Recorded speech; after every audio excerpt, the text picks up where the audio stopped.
MMORPG 2026 makin banyak, tapi jujur aja, yang kita cari itu bukan grafik doang. Kita cari yang nggak pay to win, nggak berat di HP, dan kalau bisa cuan. Nah, di seri kali ini, ada yang pakai Unreal Engine 5, ada yang cuma 1 GB-an, ada yang ringan dari segi gameplay sampai grafik, bahkan ada juga yang anti gacha dan terhubung ke sistem earning. Jadi, mana yang cuma hype dan mana yang beneran layak kita tunggu? Langsung aja, inilah 5 game MMORPG terbaru yang lagi rame banget dibahas untuk Android. Penasaran dengan gamenya? Simak videonya.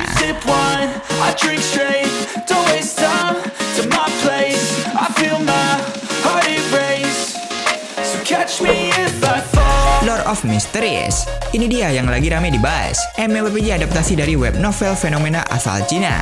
Dan yang bikin orang melongo adalah satu hal, Unreal Engine 5. Dan bukan cuma klaim marketing. Sebulan lalu mereka upload footage terbaru di website resmi Cinanya. Bukan cinematic trailer, tapi footage yang nunjukin karakter jalan di kota bergaya era Victorian steampunk. Gak hanya grafik yang jago, tapi desain karakter yang mereka tawarkan. Ini detail parah, vibe-nya gelap, arsitekturnya detail, NPC banyak, lighting dan shadow-nya real time, dan berat banget kalau itu bener in-game. Yang bikin orang debat, ini beneran gameplay atau vertical slash promo doang, karena kualitasnya terlalu tinggi buat ukuran MMORPG biasa. Game ini dikembangkan oleh studio di bawah Yuan Group, yakni pemegang IP novel aslinya. Dunia game ngambil setting kota Tingen dan background dari novelnya. Nah, kabarnya bahwa game ini juga bakal buka tab testnya di PC. Cuma waktu pendaftarannya udah lewat sih, tapi itu di CN.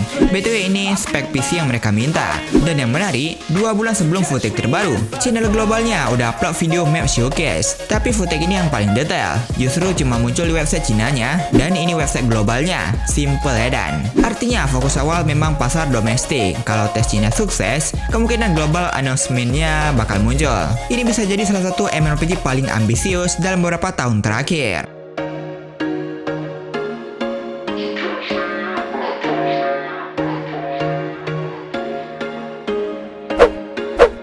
Nightcross 2. Setelah sukses besar Nightcross, MMORPG Unreal Engine 5 yang rilis global Maret 2024, sekarang muncul sinyal kuat bahwa Wingmate sedang menyiapkan penerusnya. Dan secara performa, Nightcross sempat jadi salah satu MMORPG paling ambisius di masanya. Lalu muncul nama Nightcross 2. Sekarang yang menarik, dalam line up internal Wingmate yang beredar di media Korea, muncul daftar proyek ke depan. Di sana terlihat Mir 5 dan tepat di bawahnya proyek lanjutan Nightcross 2. Tapi judul ini kemungkinan besar masih tentatif. Artinya, nama resminya bisa berubah. Dari roadmap, Mir 5 akan rilis 2026 ini dan disebut eksklusif buat PC. Diikuti oleh proyek lanjutan Nightcross, yakni Nightcross 2, yang juga rilis 2026 ini, tapi di mobile dan juga PC. Belum ada tanggal pasti, belum ada trailer resmi, belum ada artikel detail dari developernya.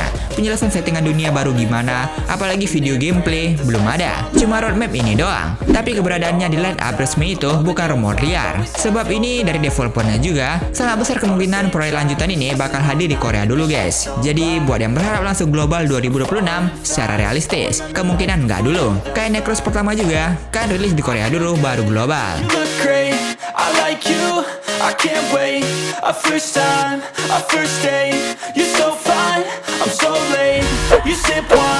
Ragnarok Origin Classic. Ragnarok lagi, tapi kali ini beda. Kalau dengan nama Ragnarok, pasti langsung kepikiran server baru, gacha lagi, start kostum lagi, event crash grab lagi. Tapi kali ini, Gravity ambil arah yang berbeda.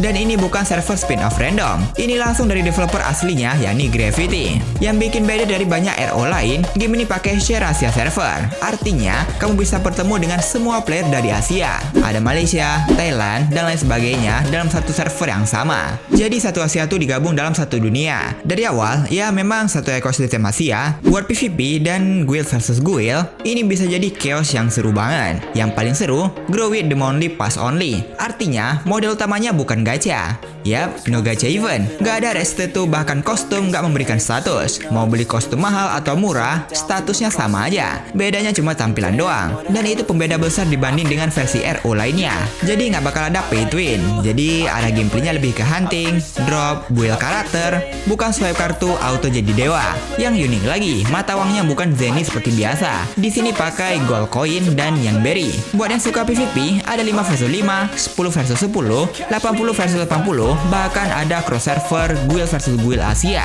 Untuk Jawa rilis berdasarkan informasi yang beredar. Target rilis diperkirakan sekitar akhir Maret 2026. Ekspektasinya sekitar 26 Maret. Dan ini wajib banget buat kamu tunggu guys, untuk merasakan perbedaannya.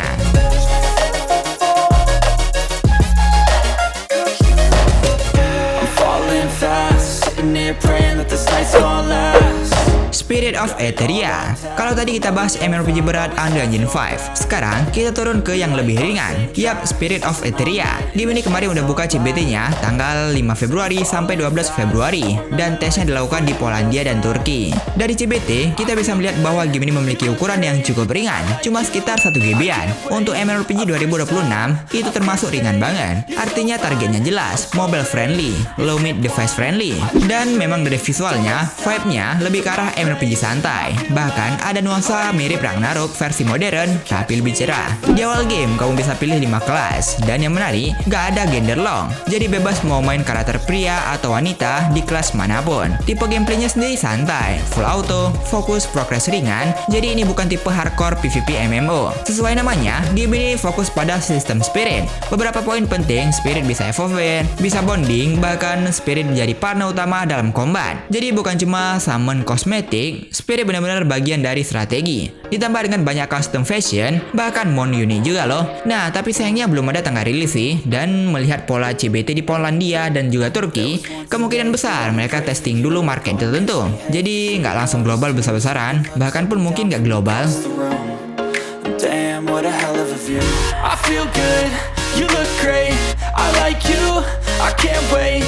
A first time, Seal M on Cross. Setelah mati, Seal Online balik lagi, tapi versi mobile dan juga blockchain. Buat yang pernah main Seal Online di PC dulu, ini jelas jualan utamanya adalah nostalgia. Versi ini bukan sekedar port, ini versi mobile yang disederhanakan dari versi PC, lebih aksesibel dan terintegrasi dengan jaringan cross, yakni Web3 ekosistem dari Wimen. Di versi PC dulu, build dan kelas cukup menentukan, tapi di Seal M on Cross ini, sistemnya dibuat lebih simple. Pilih kelas bebas, powernya lebih bergantung ke equipment. Selama gear memadai, performa battle tetap optimal. Artinya, gap antar kelas tidak terlalu ekstrim. Kelas yang tersedia ada Priest, Knight, Warrior, Mage, dan Jester. Ya, masih mempertahankan ciri khas Seal-nya. Yang membedakan mungkin game ini join ke jaringan cross saja sih. Selain combat, kamu juga bisa mancing, ada pet dan guarder, ada combo system, couple system, bahkan ada fitur sosial Seal Tag. Jadi tetap mempertahankan DNA yang RPG santai dan sosial. Untuk grafiknya ini lebih ke arah grafik nostalgia dah.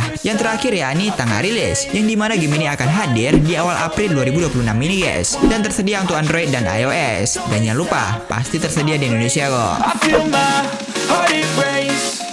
So catch me if I fall.